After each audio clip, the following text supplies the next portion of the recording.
नमस्कार विद्यार्थी मित्रांनो, आजच्या व्हिडिओमध्ये मिशन स्कॉलरशिप परीक्षा इयत्ता 7वी गणित या ठिकाणी अत्यंत सोप्या भाषेमध्ये आपण गणिताचा विस्तारित स्वरूपात भाग पाहत आहोत. संख्या ज्ञान या सदरात उपघटक परिमेय संख्या आणि त्यावरील क्रिया आपण पाहत आहोत.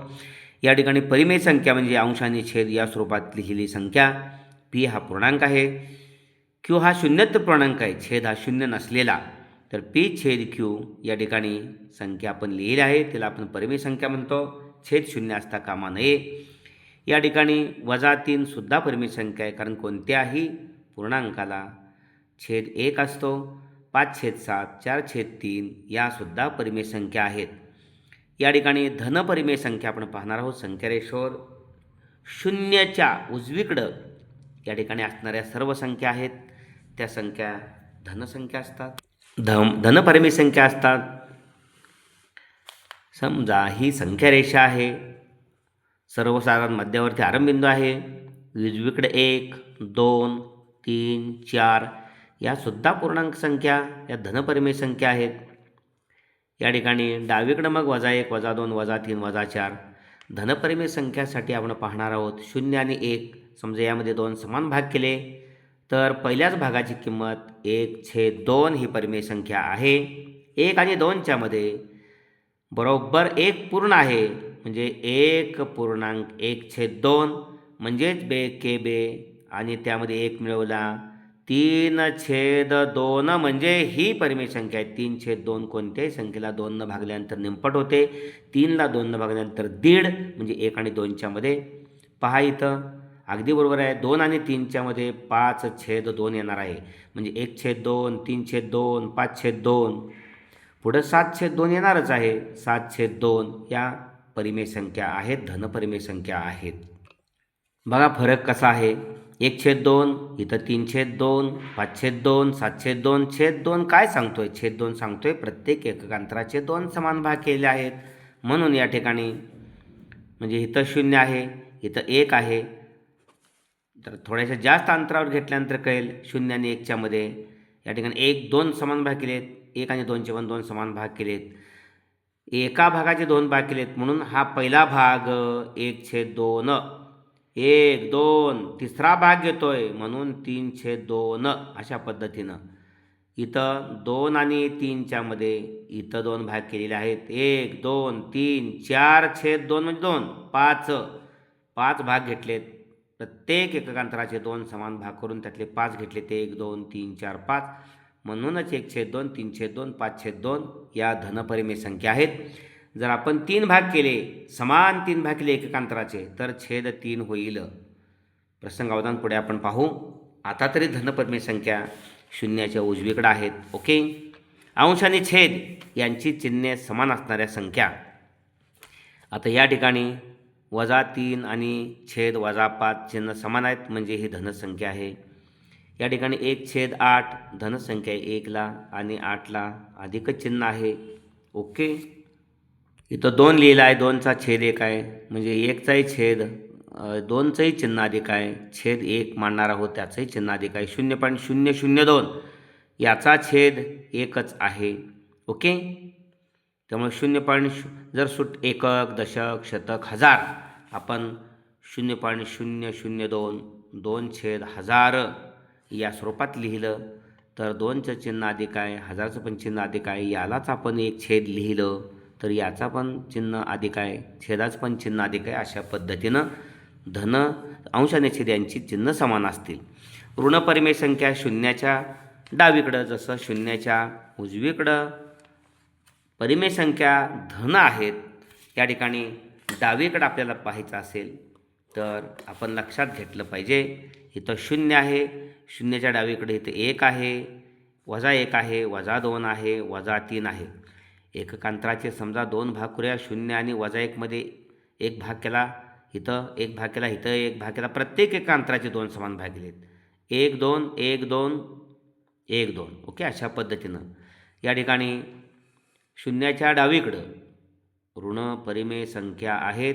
हा भाग जो आहे 1 - 1/2 आहे. ओके. इथं 1/2 आहे. 0 आणि 1च्या मध्ये 1/2 आहे, तसे तर -1/2 पहिलाच भाग आहे. म्हणून इथं आलो 1/2, 2/2 म्हणजे -1, 3/2 म्हणजे -3/2.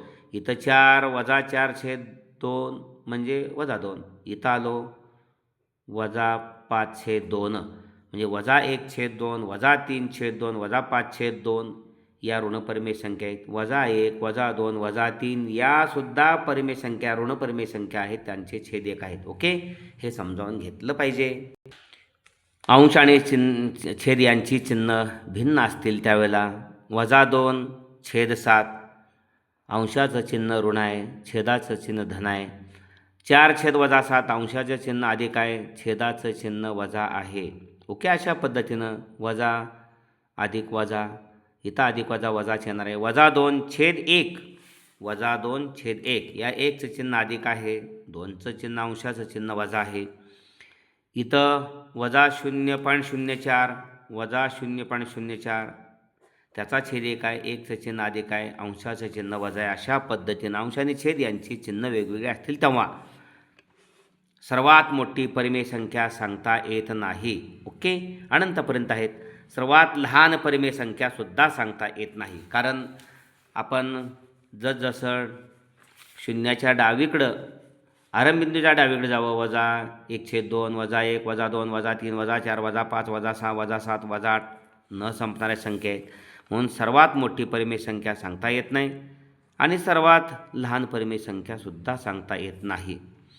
परिमेय संख्यांची बेरीज, वजाबाकी, गुणाकार, भागाकार केल्यानंतर येणाऱ्या परिमेय संख्याच असतात.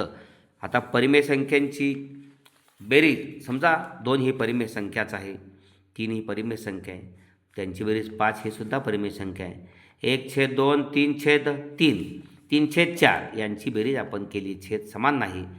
त्रिकच गुणाकार 4 × 4 अधिक 3 × 6 छेदांचा गुणाकार, छेदस्थानी 4 × 8 6 × 4 10/8 ही सुद्धा परिमेय संख्या आहे. परिमेय संख्यांची बेरीज परिमेय संख्या असते. आता यांचाच गुणाकार आपण वजाबाकी केली, परिमेय संख्यांची वजाबाकी, यांचीच वजाबाकी पहा. 1/2 -3/4 4 × 4 -3 × 6 छेद 2/8 -6 अधिक 4 -2/8 2 न 8ला भागलं 2 संक्षिप्त दिला 2 वजा चिन्ह आहे हे. -1/4 ही सुद्धा परिमेय संख्या आहे. परिमेय संख्यांची बेरीज परिमेय संख्या असते, परिमेय संख्यांची वजाबाकी परिमेय संख्या असते. परिमेय संख्यांचा गुणाकार, समजा 3/7 आणि 9/11 या 2 परिमेय संख्या, त्यांचा गुणाकार 9 तिर्क 27 छेदांचा गुणाकार 11 × 7 = 77 27/77 ही सुद्धा परिमेय संख्या आहे. परिमेय संख्यांची बेरीज परिमेय संख्यांचा वजाबाकी परिमेय संख्यांचा गुणाकार परिमेय संख्याच असतो. भागाकार पाहूया आता. या ठिकाणी पहा, या ठिकाणी 3 या परिमेय संख्येला 6 या परिमेय संख्येनं भागलं तर 3 × 1 = 1/2 ही सुद्धा परिमेय संख्या आहे. समजा 21ला या ठिकाणी आपण 3 भागलं 3 × 21 बाकी शून्य जरी आली तरी 21/3 भागाकार 7 7 ही सुद्धा परिमेय संख्या आहे. ओके, अशा पद्धतीनं परिमेय संख्यांचा भागाकार सुद्धा परिमेय संख्या असतो. या बाबी अत्यंत महत्त्वाच्या आहेत.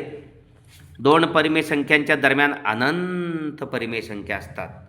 आता या ठिकाणी 2 परिमेय संख्यांच्या दरम्यान अनंत परिमेय संख्या असतात हे पाहण्यासाठी एक लक्षात घ्या, 0 आणि 1 0 आणि 1 यामध्ये या एकक अंतरामध्ये अनंत बिंदू आहेत.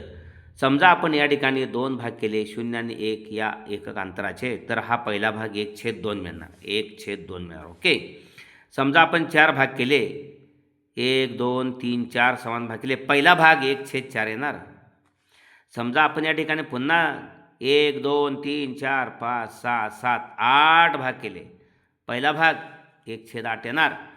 परत आपण या ठिकाणी असे 16 भाग केले तर 1/16 पहिल्या भागाची किंमत येणार, दुसऱ्या भागाची 2/16, तिसऱ्या भागाची किंमत 3/16.